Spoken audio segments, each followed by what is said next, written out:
Irani imeanzisha utaratibu mpya kwa meli zote zinazotaka kupita katika mlango wa Hormuz.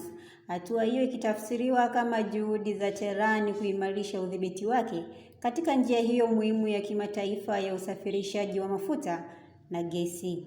Kwa mujibu wa taarifa ya CNN, Irani imeunda chombo kipya kinachoitwa Mamlaka ya Mlango wa Ghuba ya Uajemi, ambacho sasa kinahitaji kila meli kujaza fomu maalum kabla ya kuruhusiwa kupita katika mlango huo.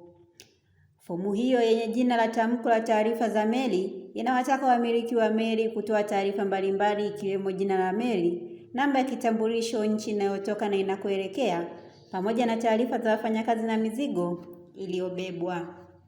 Kabla ya kuanza kwa mashambulizi ya Marekani na Israel dhidi ya Irani mwishoni mwa Februari, meli kutoka mataifa mbalimbali zilikuwa zikipita kwa uhuru katika mlango wa Hormuz bila masharti yoyote. Hata hivyo, tangu kuanza kwa vita vya Irani imekuwa ikitishia kushambulia meli zinazopita bila kibali kutoka Jeshi la Majini la Walinzi wa Mapinduzi ya Kiislamu.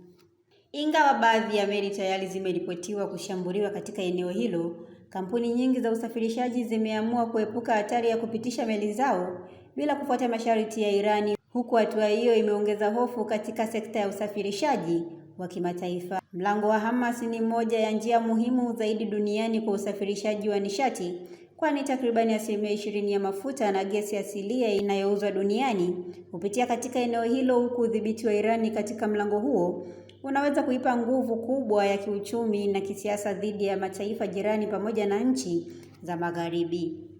Kiongozi mkuu wa Irani Mojtaba Khamenei amenukuliwa akisema kupitia mtandao wa Telegram kuwa taifa hilo linataka kuona utaratibu mpya wa kikanda wa kimataifa chini ya Irani yenye nguvu, akisisitiza mataifa ya kigeni hayana nafasi katika Ghuba ya Uajemi. Pia alitaja kufungwa kwa mlango wa Hormuz kama moja ya silaha ya kuifikia dhamira yao. Kutokana na mvutano huo, bei za mafuta zimeendelea kupanda duniani, huku bei ya petroli nchini Marekani ikivuka dola 4.5 kwa galoni mara ya kwanza ndani ya miaka minne. Wakati huo huo, wachambuzi wanaonya hali hiyo inaweza kuathiri uchumi wa dunia endapo mgogoro huo utaendelea kwa muda mrefu.